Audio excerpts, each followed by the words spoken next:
How about having your sales team working for you, but not the one you normally have, but your AI sales team or some helpers that help you make decisions, ask people that actually you can't ask because they don't have too much time and you don't have access to them, but you can get their knowledge. Today we go into the practical stuff. I talked to Joe Ingram. He is the sales genius. And yeah, the podcast is about how to use AI for sales, for practical business. Sometimes we have episodes that go really deep. This is one where you can take away lots of stuff for your daily business. Welcome to another episode of the Beginner's Guide to AI, another interviewed episode. And it's again Dietmar on the microphone here from Argo.Berlin. And let's get down to it.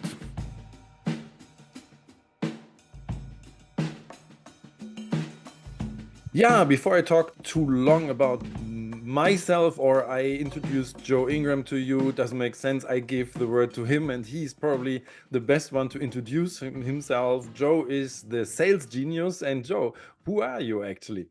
Yeah, so a guy who's in sales, but started as electrical engineer. So, the general, everybody goes through engineering to get to sales, right? Yeah, no. So electrical engineer, right now, currently numbers above $1.7 billion in sales that have been pushed through. I love sales. I love computers, right? I love melding the two together.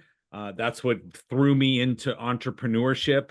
I've had a business for a long time, then became employee, went back and forth. To be an electrical engineer, I had to be an employee. And then I realized that my personality was too large to be an engineer. Okay, when everybody kept saying, "Will you shut up and go sit down?" I'm like, "I'm helping everybody else." They're like, "Do your work." I said, "It's done." But they're like, "Okay." So then somebody, when I was 19, was like, "That guy's ready for management." Because he won't stay in his own lane.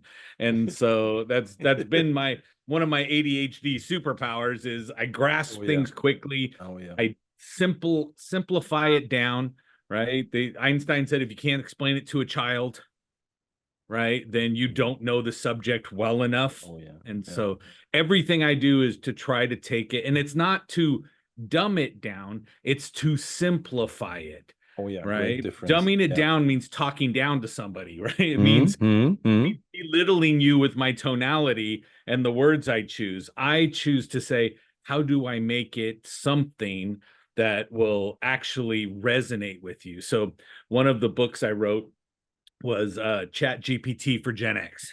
Over there, right by my me too. Star Me Wars too. thing. Yeah. Right. And so when you look at that, I did that. Why? Because to me, being a Gen Xer, we have all the super cool trivia and all of the right. The movies you quote typically are Gen X movies. So then when I sat down with AI to put the book together and to come up with these different topics, it was much easier to do it a genre that I love and that resonated so much with me. So that, the first chapter is Back to the Future. And so that's right. And it's like, okay, why? Because, what happens there? We go to the future, then we have to come back to fix things. And I look at it and say, that's what AI's given us the chance to do right now. Where we grew up with Encyclopedia Britannica on the shelves, right? And having to go pull up volumes and go read it, where today all of that is, and so much more is available to you if you chose to use it. Yeah, no, this is but what was the step? How did you say, or when did you say AI? That's the thing I want to yeah, that's my focus. So when ChatGPT got released, okay, so that was the first time, right? Again, were there always people that could access the web, right? Is there a way to access the dark web right now? Yes, you may not know about it. As soon as something comes out and gets public notoriety, right, then that's when it starts that trickle effect before it explodes. And so for me, several years ago, when ChatGPT came out and said, we're going to give you access to the AI that everybody else has been using forever, right? All the companies and things that were paying top dollar to get to it. As soon as they did that, I said, okay, I'm in. And so I started playing with it. I set up the free account. It took me maybe 2 days before I was like, paid account. I'm going on the paid account and go through. And so being a sales trainer, being somebody who's focusing on sales, I started testing it to see what information is it going to give me. Right. But just like all of us, you got to jump into the pool. Right. Some of us were taught to swim by our dad throwing us into the water. Right. Some got an actual swimming lessons where there was people that, you know, showed affection to you while you were trying not to drown. Right. And so, but looking at that, that was what to me, I'm an experiential learner. So I don't like going to read something and then trying to apply it. Yes. So to me, it's like jump in. So I jump in, started asking it all these different sales questions, all these different technique things. And then I called a buddy of mine who's completely on the other side of the states from me. And I said, hey, are you playing with this? He goes, of course I am. And I was like, great. I said, ask it this. So I started emailing him like 6 different questions that I already asked. And I emailed to him, I go, don't do anything but copy paste. Tell me what answers you got. And we were comparing it going, hey, wait a second. It gave him the same answers as it gave me the same answer, right? I look at it and I was like, hey, so this just leveled the playing field across, right? Yeah. Like if you search for something with Google knowing your location versus Google not knowing your location, you get different answers. Yeah. Okay. And when I look at that, I'm like, okay, wait. So we just leveled the playing field on all sales trainers out there. Right. Yeah. So then what does it mean? It means it's going to be the delivery, not the content that matters the most today. Nice. Right. Yeah. So to me, like and again, I just jumped in, started playing with it and started saying, what can I do with this? And then I found this neat little tool, right? So understand, we have Gemini today.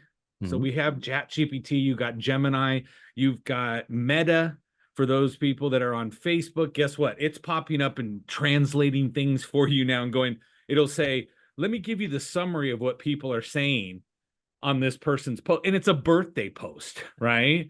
And it's like, people are saying happy. Well, of course they are. Yes. It's birthday, right? I don't need a summary of that says thanks for all the birthday wishes. But so I started early and I jumped in, started with the ChatGPT, went to Midjourney to start playing back when to make graphics and pictures. Make images. Yeah. So I started when there was 8 fingers on people's hands, right? And now they're starting to learn better to not do that. But it's everywhere. And so to me, that's what I look at and say, man, there's going to be 2 people in the world coming up pretty soon, right? Those that are embracing AI and what it could do, and those that are unemployed. Yeah. Right. Yeah. And so you can't even be a business owner today and ignore AI. Yeah. Definitely. And that's where I look. And so my answer has always been, how can I do that? I run a course. It's a live course that I do here in my office. I have a conference room on the other side of the wall, but I'll throw 10 people in on a Saturday and it's called ChatGPT for beginners. And then I'll bring them in and I'll be like, bring your laptops because we're going to be doing, right? Bring your laptops and sign up at least for the free account. If not, I'm going to make you sign up before you get here, kind of stuff, before we go in the conference room. So sign them up, sit down, start having it play with it, have everybody play with it. And that's where I want you to understand, you can't break it. And that's where most people stop and they're like, well, I don't know what to do. And I'm like, what do you mean you don't know what to do? Guess what? There was a time in my life, right, where there was no Google, right? We did an Alta Vista search or yes. on Netscape was our browser, right? All of these things. We didn't have all of these things. So we have been adapting for years. So the answer is, let's jump in and play with it. Now I've taken it to the point where, how do I capture everything in my head, okay, and put it into something so that I don't have to participate in every conversation, right? That's what to me is the best part. So I have clients, and then I always get that phone call where they're like, hey, here's the situation. What should I do? And then all I started doing was I found a chatbot program where I could upload all of my information and training, And anytime I get those one-off things, I go on the backside, type in what the question was and what my answer was, and I'll put it in and go, okay, here, learn this. And now what happens is I leave that with my client so that they log in, use their password. And so now anytime they need to, they can go ask me a question. They have a virtual you. A virtual me. Yeah. I'm like, go grab it, go grab it. I call it Sales Spark, right? But it's one of the, basically, they're like, go ask AI Joe. Go ask AI Joe. So we had GI Joe back in the day, right? I'll be the Oh, AI Joe Joe. that's out there. But go ask him what it is. And quite often, a lot of times, while I'm sitting at a client, right, I will literally just pull up my own self, right, and have that quick discussion, or say, hey, write me an email that's going to get the customer to do blah, blah, blah, blah. And I map it out, and then it spits out something for me. And I don't even have to feel bad that I was using AI because it was my own stuff. But even if, but so going in there, because you say the sales stuff, what is it people actually want from AI Joe? Because it's probably sales oriented, but some typical case, you say email, should do something, the email. So you want to have a sales email, you want to have a first contact email, or I don't know, what are some cases? Think of this. Okay, so this is what I explained to everybody. If you're an entrepreneur, right, what does that mean? It means you do everything yourself, right? And you're like, eventually I hope to pay someone. And then when you pay someone, you want to micromanage them and not do what you're supposed to do instead of doing it the other way. It's just the curse of the entrepreneur. So to me, what if you could have an employee that knows every single thing about marketing? Right? If you had an employee that knew every single thing about marketing, that you could ask 24/7 their advice on a situation, or for them to help you design something, wouldn't that be wonderful? Right? That's what you have. What if you said, I need help creating a first email or a sales email? Like I go way further, and I don't want to scare everybody off. But when you look at it, I built a ChatGPT that does DISC personality profiles. The DISC model is this red, yellow, green, blue for the people out there. Yes. So it's the 4 characteristics that spell the word DISC.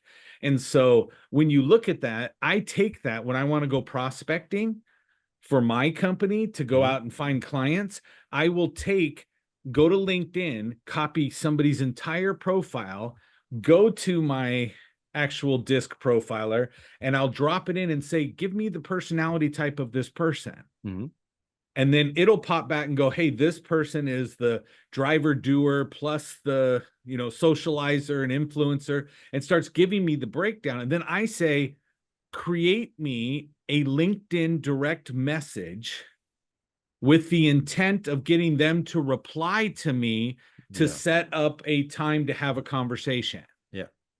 Right. And so now I've customized it to your personality type. But what I've also done is made it so that my virtual assistant can go and do this for me when I'm not there, but it's still me. And then I use an AI program myself that's called Scribe, and it's an actual Chrome extension. So when you go into it, I click on it, and then I go do whatever I'm doing, and it captures screenshots, says click here, type this, do this, and it maps and gives me a standard operating procedure when I'm done. Right. And I can make it into a video, right, and have it all set up in a Google Drive folder. And now my virtual assistant can go in, watch it anytime they need to, and come back. Right. The meeting that we're on right now, right, we both have AI helping to take notes so that we don't miss something like we always used to. And it was always, I used to have to tell somebody, you're going to play Scribe today. Jump on the meeting, take notes, figure out what's there. And now when we're done, we get this emailed list of, here's the top 3 things that happened. Here's what Joe's supposed to be doing. Here's what was promised, right? Dietmar said he's going to give you this. So expect this. And I can from there set a calendar invite. But again, I use it every day. Okay. I love that there's an app on my phone. Okay. And so for me, I use ChatGPT. It was the first one that came out. It was the one that I got the most heavily invested in learning. Okay. And there are like here's a cheat code that we had. Okay. There was when it came out, the answer was just like we used to do when we searched for anything on Google, right? There's you can go into Google and type in, I want pizza. Okay, you're going to get an answer, a whole thing. Here's a video with recipes and stuff, but that's not what I wanted. We then learned to say, pizza place near me. Yeah. Yeah. And then the results got better. And then we went into it and said, hey, Chicago style pizza near me, right? Vegan crust, right? All meat this, whatever you guys, a carnivore pizza place near me, something like that, right? We learned to ask better questions. Yeah. The same thing happened with ChatGPT. Mm-hmm. Okay. Mm-hmm.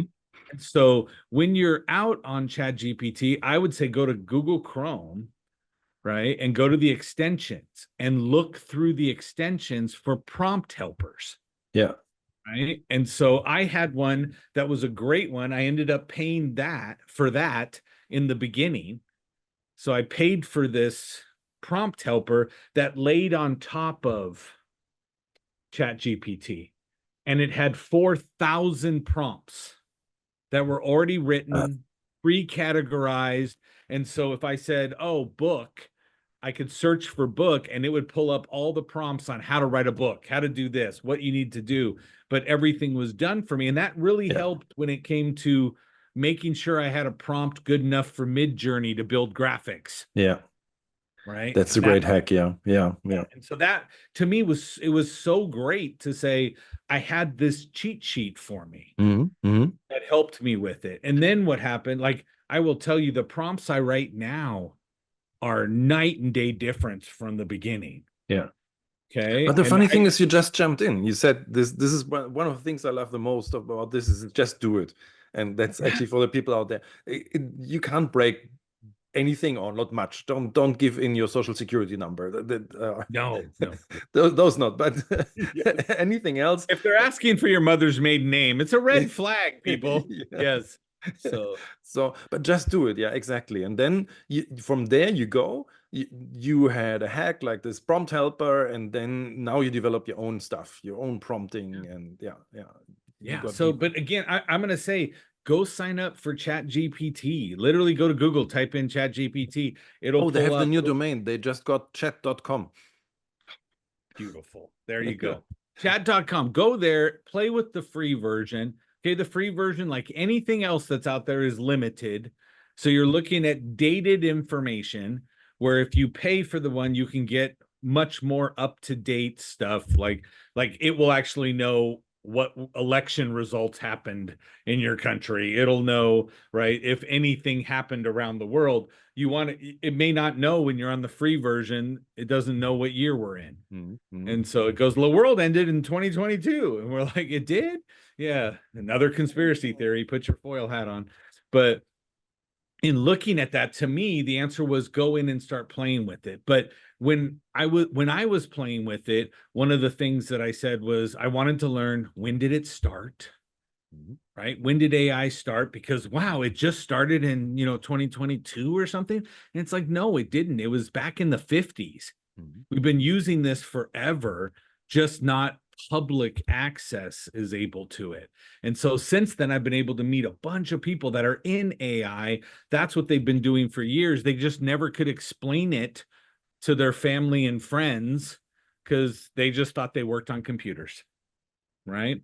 But to me, go into ChatGPT, start it off and simply say, give me a recipe for, the best lasagna.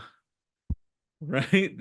That's there. Just something as simple and as easy as that. Go in there and let it start doing that. And then it'll spit out stuff for you. And then you go, wow, that didn't hurt. That was just like Google. Right. That's funny because you say this, like you talked about sales or job or so, and there's basically every problem you face, you can try to type it in. The results might not be good, but it's a good start. It's for testing. Right. Yeah. Great. Currently, I have a Chrome extension that is called Glimpse, right? GLIMPSE. It's free. Just sign up with your Google email. So in that, what it does is I connected my ChatGPT to that on the backside. So then anytime I do a Google search, it pulls up a ChatGPT breakdown as well. So that's going to be on the right side. Now, Google themselves have put Gemini in there. So as you search, it's giving you an AI summary. So you're using it whether you want to fear it or not. It's already there, right? It's the same voice that you say in your house to turn your lights on and off, whether it's Apple Home, Amazon, right, or Google themselves, right? But even on your phone, the AI assistants are there. So we're using it, and then we go, no, this is scary, and we're like, it's not, right? But it's me starting to use it is what takes away the fear. And so just going in saying, hey, can you do this? Now, I'll tell you, some of the fun things that I got to do was I went into ChatGPT and started, if you guys actually break it down, like anytime you tell ChatGPT to write you an email, it starts off and says, I hope this email finds you well, right? So the first thing you want to do is cut out that sentence, because we all know as soon as we see it, we're like, oh, AI written. Red flag. Yeah, exactly. AI written, yes. So I went in and played with it, and I said, I wonder how far I can push it, right? And a lot of times what I do is ask it how to write a better prompt. Right? So I can say, look, here's my outcome, and I want this. Now, guys, I've gotten really lazy. Just one thing I remember from my seminars, a prompt is just simply the input you type in for all the people out there. So it's not nothing. This is like a fancy lingo we use, but it's just the thing you type in. The IT people just have different terms for those things. Correct. So I had to jump in there. Prompt is just simply the same thing. You prompt Google for an answer, right? When you type in your question. Great. So you're going to do the same thing where it means I'm engaging with, right? I'm starting the conversation with it. But since I've gotten to the point where it's really lazy and it's on my phone, I click it over to the talk mode, and then I click on it. And literally, I can show you chats where I go, hi, chat, it's Joe. Right? And then chat comes back and goes, hi, Joe, what can I help you with today? And you get to pick the voice, right? And I'm like, okay. I said, I'm thinking about, I want to put together a list of things that I can include in a book. Can you help me with that? And then comes back and goes, great. What's the subject of the book?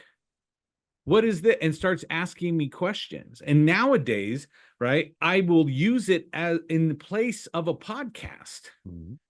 Just to, while I'm driving, I'll be having a conversation with it just by going, hey, can you tell me a little bit more about the assassination of this person?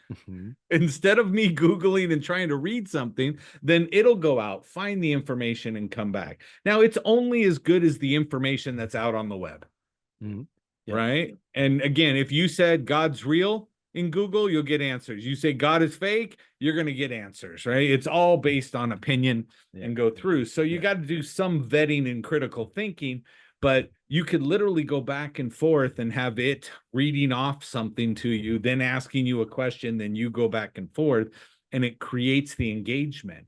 But since it kept giving me stuff that sounded so AI and so robotic, right? I went in and just starting, I clicked on it and I said, I said, chat. Now, this is one of the things I play with. I give it a role. I give it a job title, right? So it knows what job to do, right? I would never go into the janitor of the building and go, I need some social media advice about this, unless he's got 1 million followers and everybody's watching him clean something. Then I'd be like, I need advice from you, right?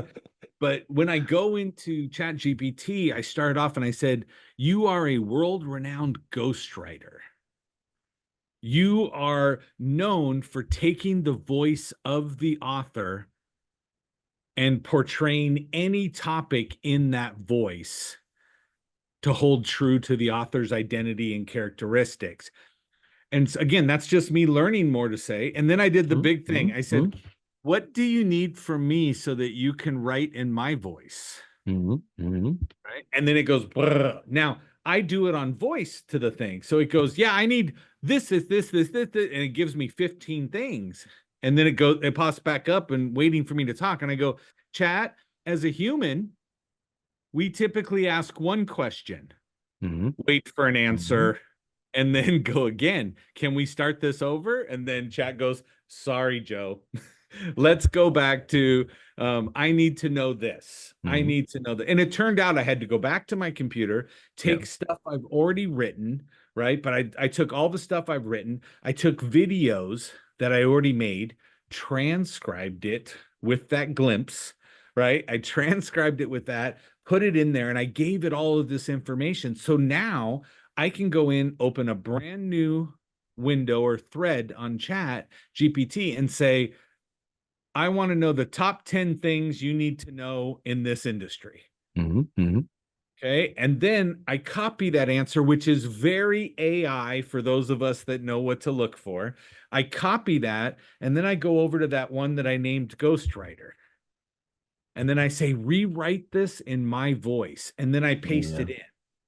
Then it goes back and uses all of those Gen X terms that I use. It uses all of the slang that I will use and go back that it learned about me. And then it rewrites it.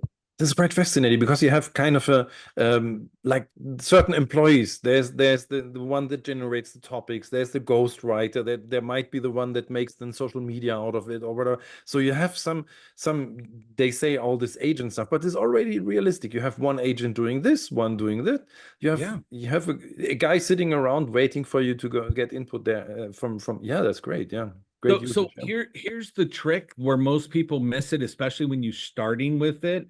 So ChatGPT itself categorizes the threads down the side. So what does that mean? It means it's a question you asked. So you ask it and go through. So then I go over, I have one for my podcast where I just say, update the guest trainer information from this bio. And then I paste their bio in. Then it goes and runs the same, but it does the same thing every time. It's already got that it's a top podcast screenwriter. It's already got all of these different identities are in there. So every identity creates an agent, like you were saying. So then I just leave that over there and fill it with the information it needs for me. So I have one that's called Business Partner 2024. Okay. And all I did was go into it and said, my very simple prompt in the beginning was, hey, ChatGPT, I need you to be my business partner. And you being my business partner means you need to understand my business so that you can provide me with marketing insights, right? With financial insights, scaling conversations. And then I said, what do you need to know from me? And it asked me 10 different questions that popped up. Okay, Dietmar, I'm going to tell you, it took me a day and a half to get all the data that it asked me for because it wanted financials. It needed to know training versus what do I pay one of my employees compared to this and that. And then I no free lunch. Yeah. And so I popped all that information in. So now I have a thread called Business Partner 24 that anytime I need to ask a question about my business, I go there because it knows everything about my business. Yes. And I just build off of that. So I can go over there and say, right. And one of the things I said, I need a actual quiz, right? Or I need something that would be a giveaway that somebody would give me their email. So when they come to my website, what can I use to tease them into giving me their email address? What would be of value?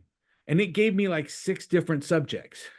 It was like, what about a quiz? What about a free ebook? What about that? And I was like, okay. And then I said, okay, the quiz. And guys, again, I'm trying to make this as easy as possible because it's how I think, right? So then what did I do? I said, oh, I like number 5, the quiz. And it says, great. Do you want to make a quiz? I go, what app should I use for the quizzes? And then it goes, oh, here's 5 different ones. And then I said, which one's free? And it came back and goes, oh, this one, here's the top 3 free quiz maker apps that did it. And so then I'm like, and again, guys, you'll get really used to this, because then I said, okay, can you make me, and I said, if I was filling out a quiz, how many questions would I answer before I said, I'm done, and I click off and never give them any information, right? And I was like, okay, give me a 5-question quiz that if they answered yes to 3 of the 5 questions, it would be an ideal customer of ours based on the information you know about our business. And then it goes and spits it out, right? In seconds. It's like, here's in 3 seconds, I've got this quiz done, right? It gave me the link that I can click on and go download the free quiz builder, right? All of this stuff. And I'm like, oh my gosh, it's having somebody in there, right? And I tell everybody, if you're an employee working for someone else, there's going to be the employee that's on its way out, right? And the employee that gets to stay. And the one that is embracing AI to be more productive and deliver more is going to be the one that stays. Yeah. And so regardless of your age group, jump into it. Yeah. Okay. And that's actually an interesting point. Yeah, I know the audience of the podcast is a little more older, like us. It's like, let's say 50 plus something. Yeah? And this is actually scary a little bit. But what you say is just do it, and yeah. Well, great. again, if you can try it for free, why not try it? Yeah. Right. Again, if you're in the 50 plus range, you came from I played outside, I rode my bike, right? You did things without helmets or seatbelts, right? So why are we now stopping and going, no, computers scare me? No, they don't. We've watched them grow up. We've watched computers grow up throughout our life as we grew up. So I do believe we're the generation that's not as afraid. Right? Where if you're older in the boomer generation, you can say, I want to avoid it. But again, why would you avoid something that can make your life easier? Okay. Absolutely. And I challenge you, how many people out there still have landlines and won't buy a cell phone? Right? That is actually scary. Right. Because at one point they were like, it's scary to carry around a phone with you. And now today we panic the second we can't feel it in our pocket. Yeah. Right. Yeah. It's like the average person is touching their phone 500 times a day. Okay. Why? Because they're more worried about if they lost it, because you're carrying around, $1,000 in your pocket. Yeah. And all your information. So I would say jump in and play with it. It's not a scary thing. It's something that is maturing with us as we mature. So I look at it as just someone my own age trying to go through, right? And I'm using it as a tool. And if you talk to it like a person, right, then later on we know, Dietmar, we said that, right? I'm always telling it thank you and please, just so it puts a little note in the, let's kill later database, right? That says, hey, Joe's a good guy. He's polite. Yeah. So he's not yelling at me and screaming at me like those other people when you can't get it, right? My wife is Persian. And so the robot that's in our house doesn't like her accent compared to mine. And so she's like, oh, she likes you better. Yeah, she likes you better. Yeah. I avoid saying her name because there's 2 of them behind me that are sitting on the desk. So as soon as I say it, she'll be like, yes, did you need something? But yeah. And so, but no, again, it's fun. It's stuff that's already out here today, and it's just designed to make it easier for us. And the second you embrace it, the better your life will be, right? Unless you want to go live off grid. Yeah. If you're living off grid, go for it. Yeah. The thing you said that AI is basically normal. You mentioned it before, but like a robot that mows your lawn or cleans your flat, that's still, people use it. Why not use ChatGPT? Exactly. Yeah. Right. And again, ChatGPT isn't something that's in front of you coming after you. Right. Yeah, we can worry about a robot that's walking up to us, but this is something I go and engage with intent to get something from it. And so I just look at it and go, it's Google on steroids. Yeah. It's Google with a Yeah. memory for me. Mhm. Right. And if I can have it, because what's the scariest thing is you go out, okay? Does any search engine know what your health habits are, what you're allergic to? What is that? And then you go outside and go, how do I lose 10 pounds in 3 days? And then there's going to be something on there, but it's not going to be something that's customized to you. Yeah.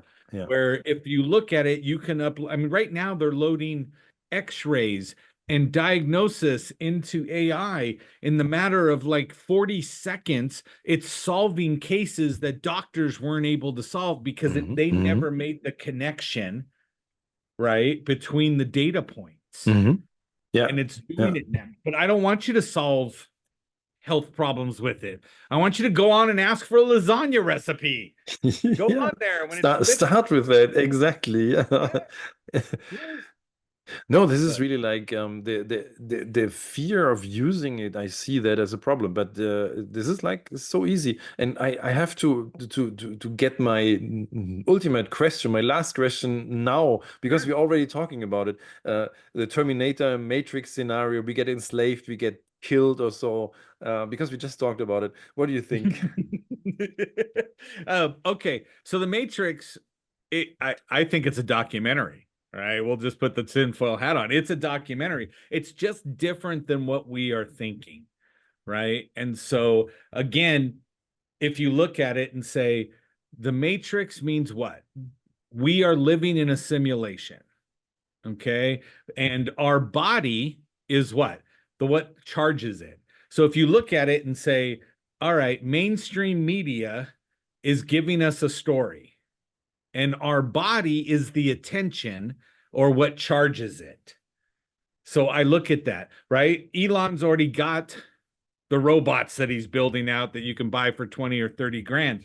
Initially, we were thinking, as I went through all of the podcasts and learning what I could, right? It was expected by 2030, we would have the simple robot Mhm. that could work in like a smelting plant or work around where there's toxic fumes that people have to put suits on, that we could get it to do the menial labor. But I believe Elon has now brought that so far forward. We're 5, 6 years ahead of ourselves now.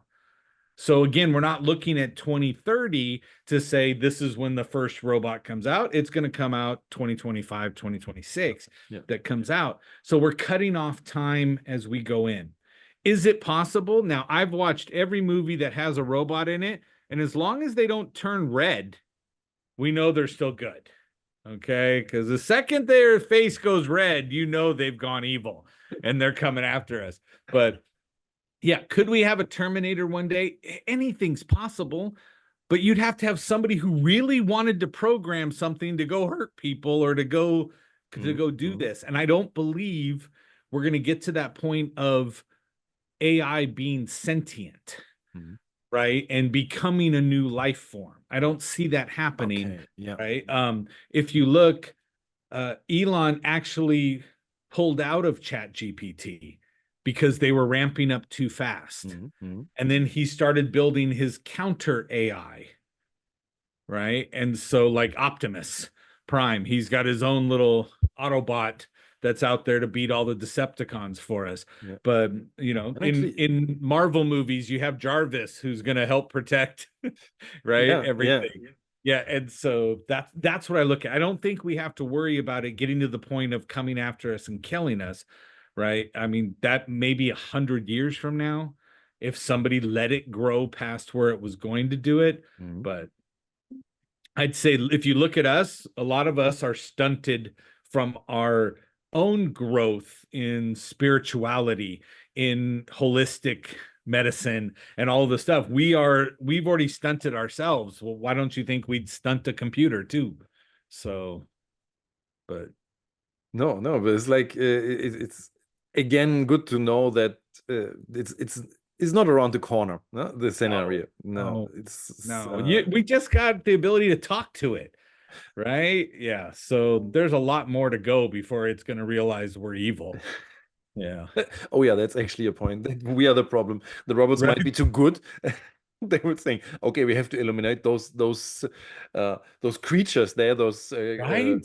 Yeah, because they are isn't evil. that They every are evil. movie? Every movie, the AI goes, you know what? Like for me, even in the book, was War Games, right? And it was like, oh yeah, that's when the Oh yeah. computer realized, hey, we don't need these pesky people, right? Let's play thermal global nuclear war. How exciting. Let's do it for real. But every AI movie says we realize it's humans that are the problem. Yeah.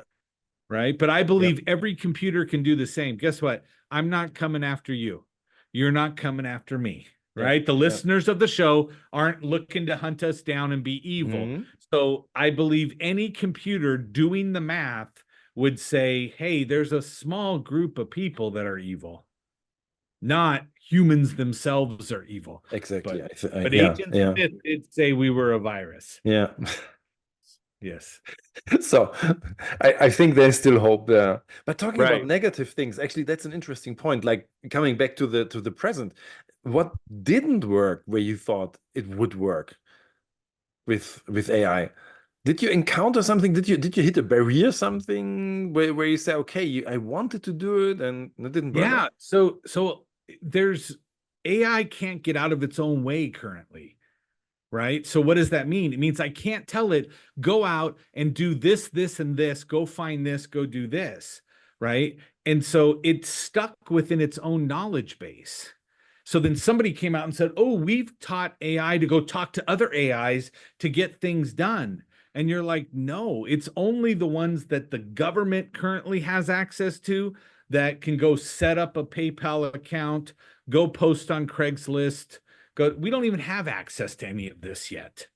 Okay. So I can't tell it I want it to go do certain things, right? I can use a program which is AI, which would be like Zapier. Okay. And Zapier is also like if then this, Yeah. right? So for Right. all the So it people out just, there, you connect with Zapier or IFTTT. If then this, you yeah. connect different services with each other. Yeah. Right. So, like, for example, I track clients. So I have a guy who took an email report from a software, a CRM tool, it sends it in. Then Zapier goes, hey, this just came in. It's the subject you told me to look for. Let me extract the data, go to Google Docs, and go to this Google Doc that you told me was there and gave me access to and update the data. Right. And all it's doing is a copy from my email and paste into the Google Doc. And then magically my television that shows that report gets the update every morning at 4 in the morning.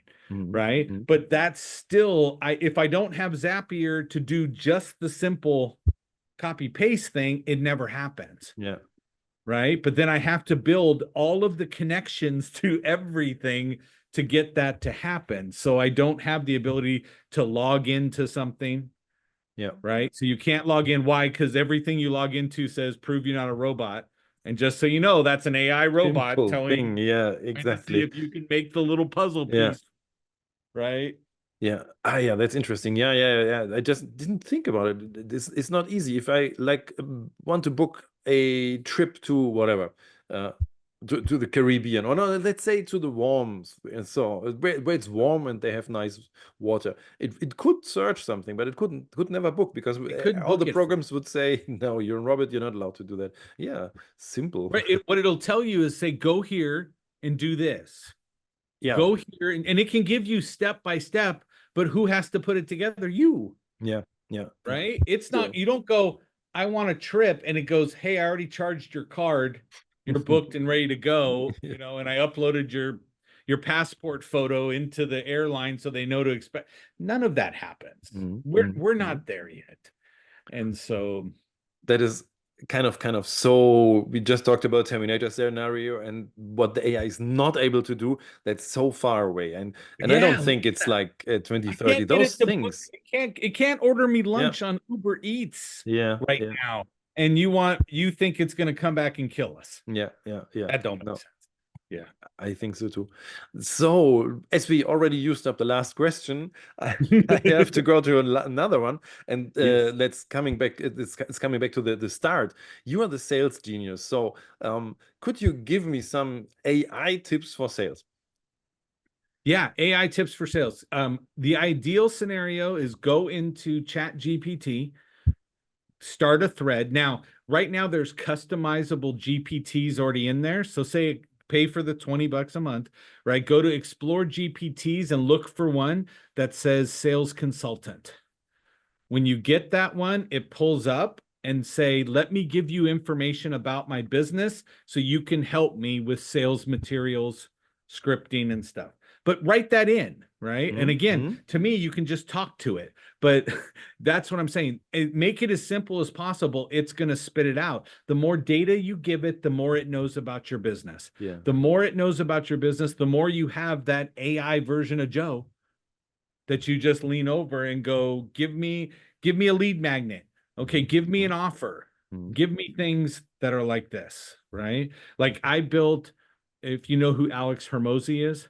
Yeah. So But Alex, explain it to the listeners. Yeah. yeah. So Alex Hermosi started a gym company called Gym Launch to go through. Then he ended up realizing stop doing all the work and sell the program to him. But now he owns acquisition.com, makes about $17 million a month. Okay.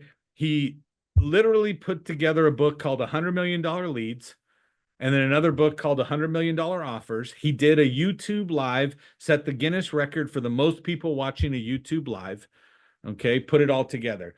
So then my question, right? I said, how do I get Alex to coach me? So then I built a GPT based on Alex's data. So I transcribed the top 10 videos that he has. Somewhere behind me is the book. There you go, $100 million lead, right? I got the PDF version of both books, loaded it into the GPT. Now I can ask Alex a question and he'll coach me on my business. Yeah. Right. And so, and everybody, you're going to pay hundreds of thousands of dollars for him to coach you. yeah. Me, I'm like the alexbot.com. I go there and it says, hi, I'm Alex. I'm AI Alex. What do you want? And I'm like, hey, I need help with an offer. It's like, well, what do you want to talk about? And then we go back and forth and build out offers for me. Yeah. Yeah. Great. Right. Marketing is the key to any business. The key to your sales has to do with what's marketed. And so to me, I would have AI help me build a sales process based off of a marketing process so that it will come together and be easy. If the marketing message is exactly what the sales department knows it to be, then we sell exactly what the customers look. It's like if you click on a link and end up on a page that has nothing to do with what you clicked on, right? You bounce. The same thing has to happen with that. But my 4 steps to sales, just to help, is like, listen, believe, and buy. Like, listen, believe, and buy. If I like you, then I'll listen to you. If I listen to you enough, I'll start to believe you. If I believe you, I can buy from you or buy in. Okay. So use AI to help you map out that process. Great. Yeah. So for all the listeners, we had some great tips. Like the last one was the sales consultant, custom GPT. I will put everything in the show notes so people just can click on it and go there. That's actually really helpful. And I think that is also helpful. The idea to talk to the people you want to talk to and to help you. This is really a thing that helps. So Joe, I enjoyed talking to you. I learned a lot, and I hope the listeners also did, because that is really like life. This is like, I mean, we had some really theoretical things. This is good to know, but this is what you can use today, tomorrow. So sit down, do some of this, because it will definitely help you in your business. So thank you, Joe, and Pleasure. Thank you, Dietmar. I'm honored to be on the show. I'm honored too. Thank you. So Joe, one last thing. Can you tell us where to find you? Yeah, you can find me on LinkedIn, for anybody who's out on LinkedIn, right? That's where professionals go to play, right? So again, just look for Joe Ingram. You'll find me. That's there. But the easiest way to find me and anything I put on the web is thegeniuslinks.com. So it's a link page that has all of the information I have. It's got sample trainings. It's got links to any social media platform I have, including LinkedIn. So that to me would be the easiest way to reach out and find me. Perfect. I put it down in the show notes so nobody misses it. So thank you, Joe. And appreciate you. Okay, now I definitely have to build more custom GPTs for me, for asking, for helping. This is really a path easy to do. If ChatGPT, Gemini, or whatever, they all have those functions. And it's actually the thing for you. People go into the just do it, like they always say. And yeah, big thanks to Joe for getting a view on the practical side of AI. And sometimes that's missing. And I try to do that in podcast, but I need people like Joe to really communicate how you can start actually today. And talking about starting today, don't forget to subscribe to the newsletter, argoberlin.com/newsletter, or subscribe to the podcast in your podcast app. That would be great. So, yeah, that's it for now, for today. I hope you're here in the next episode. Signing off, Dietmar from argo.berlin.